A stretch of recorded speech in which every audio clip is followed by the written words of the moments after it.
زندگی کو غنیمت جانیے، بہانوں کو قریب آنے نہ دیجیے۔ دیکھیے، بہانے کے تعلق سے ایک بہت ہی پیاری بات آپ کے سامنے رکھنے کی سعادت حاصل کروں گا، جو مسند امام احمد بن حنبل رحمۃ اللہ تعالی علیہ اور بیہقی فی شعبان میں آئی ہے۔ حضرت امام مجاہد رحمۃ اللہ تعالی علیہ فرماتے ہیں کہ قیامت کے دن ایک بندے کو لایا جائے گا، ایک بندے کو پیش کیا جائے گا۔ اللہ تبارک و تعالیٰ اس بندے سے سوال کریں گے، پوچھیں گے کہ تجھے میں نے زندگی دی تھی، اس زندگی میں تو نے میری عبادت کیوں نہیں کی؟ بات چل رہی ہے بہانوں کی، ایکسکیوزز، ٹرکس۔ اب اس کو ذہن میں رکھتے ہوئے یہ بات سنیے تو آپ کے دل میں بات یقیناً اتر جائے گی، اور اس کے بعد کوشش آپ کی یہی ہوگی انشاءاللہ العزیز کہ زندگی کو ضائع نہیں کرنا ہے، عبادت اور بندگی کو کرنا ہے۔ تو بندے کو لایا گیا، اللہ تعالیٰ پوچھ رہے ہیں کہ میری عبادت کیوں نہیں کی؟ تو وہ بندہ بہانہ تلاش کیا کہ مالک، میں تو زندگی میں بڑی آزمائشوں میں گھرا ہوا تھا، بہت سی آزمائشیں تھے، میرے کئی مالک تھے، میں بہت سارے باسز کے انڈر میں کام کرتا تھا، میرے اوپر کئی لوگوں کا زور تھا، اس وجہ سے وہ لوگوں کے کاموں کی وجہ سے میں مصروف رہا، ہائیر آفیسرز اور دوسرے لوگوں کے کاموں کی وجہ سے میں اپنی زندگی مصروفیت میں گزار دیا۔ تو اللہ تبارک و تعالی اس موقع پر اس نبی کو بلائے گا جن کے نام سے ہی صورت آئی ہے، یعنی جن کے حسن و جمال کے قصید قرآن بیان کر رہا ہے، حضرت یوسف علیہ السلام۔ جس غلامی میں، جس مصیبت میں حضرت یوسف علیہ السلام تھے، اسی حالت میں اللہ تعالیٰ پیش فرمائے گا اور پوچھے گا اس بندے سے جس نے بہانہ کیا تھا کہ میرے کئی مالک تھے۔ اللہ تعالیٰ پوچھے گا کہ بتا، تیری غلامی بڑھ کے ہے یا پھر یوسف کی غلامی؟ وہ کہے گا کہ یا الہی، میری غلامی تو کوئی معنی نہیں رکھتے، حضرت یوسف علیہ السلام کی غلامی، ان کی مصیبت، ان کی مجبوری مجھ سے بہت بڑی ہے۔ تو اللہ تبارک و تعالیٰ اس موقع پر ارشاد فرمائے گا کہ اے میرے بندے، جب یوسف کو اس کی غلامی نے عبادت اور بندگی سے نہیں روکا، غلامی کے باوجود، کسی کے انڈر میں کام کرنے کے باوجود میرے یوسف نے میری عبادت میں کوئی کسر نہیں چھوڑی، تو وہ بندہ شرمندہ ہو جائے گا۔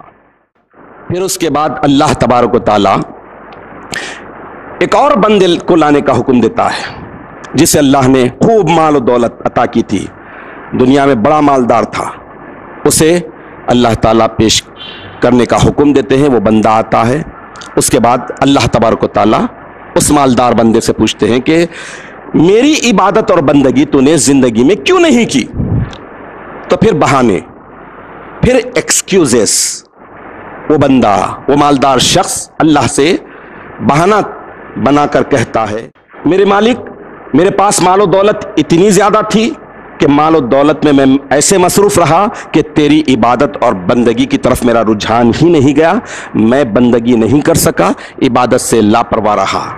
اللہ تبارک و تعالیٰ اس موقع پر فرشتوں کو حکم دیں گے، حضرت سلیمان علیہ السلام کو حکومت کے ساتھ، مال و دولت کے ساتھ لاؤ۔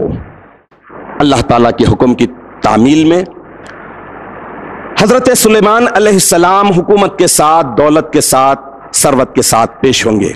اللہ تعالیٰ اس بندے سے پوچھے گا کہ بتا، تیری مال و دولت زیادہ ہے یا میرے بندے سلیمان کی دولت اور حکومت بڑی ہے؟ وہ بندہ عاجزین کے ساری سے عرض کرے گا کہ مالک، میری دولت،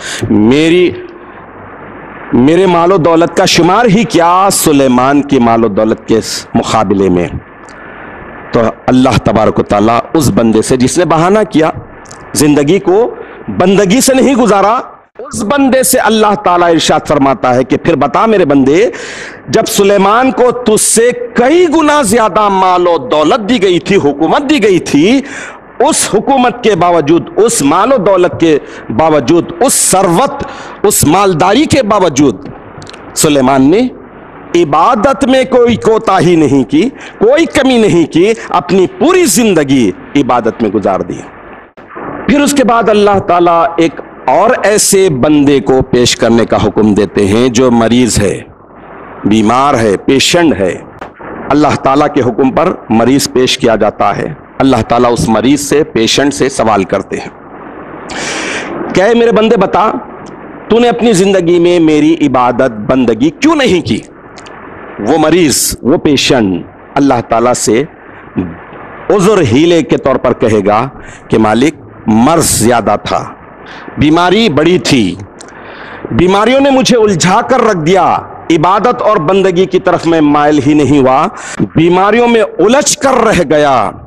تو اللہ تبارک و تعالی فرشتوں کو حکم دیتے ہیں کہ میرے پیارے نبی، پیارے بندے، صبر کا پیکر ایوب کو، حضرت ایوب علیہ السلام کو پیش کرو اور بیماری کی حالت میں پیش کرو۔ چنانچہ حضرت ایوب علیہ السلام بیماری کی حالت میں پیش کیے جاتے ہیں۔ اللہ تعالیٰ اس بندے سے جس نے بہانہ کیا تھا بیماری کا، سوال کرتا ہے اللہ تعالیٰ کہ اے میرے بندے بتا کہ تیری بیماری، تیرا مرض بڑا ہے یا پھر میرے پیارے بندے ایوب کا مرض اور ان کی بیماری بڑی ہے؟ تو بندہ شرمندہ ہو جائے گا اور عرض کرے گا کہ مالک میری بیماری تو کوئی معنی نہیں رکھتے، میری بیماری تو کوئی حیثیت ہی نہیں رکھتی ایوب علیہ السلام کی بیماری اور مرض کے مقابلے میں۔ تو اللہ تعالیٰ ارشاد فرمائے گا کہ میرے پیارے بندے ایوب کو ان کے مرض نے، ان کی بیماری نے میری عبادت سے دور نہیں کیا۔ مرض جتنا شدید ہوتا گیا اتنا میرا یہ محبوب بندہ میری عبادت میں اور زیادہ مصروف ہو گیا۔ اب اس واقعے سے، اس قیامت کے منظر سے ہر شخص اندازہ لگا لے سکتا ہے، اپنا جائزہ لے سکتا ہے کہ کوئی بھی بہانہ چلنے والا نہیں ہے قیامت کے دن۔ ٹٹ فار ٹیٹ، کما تدینو تدانو، جیسی کرنی ویسی بھرنی، جیسا کرو گے ویسا پھل پاؤ گے۔ اسی لیے کہا گیا کہ ہیلا جورا ہیلا بسیار است، ہیلا تلاش کرنے والے کو ہیلے بہت سے مل جاتے ہیں۔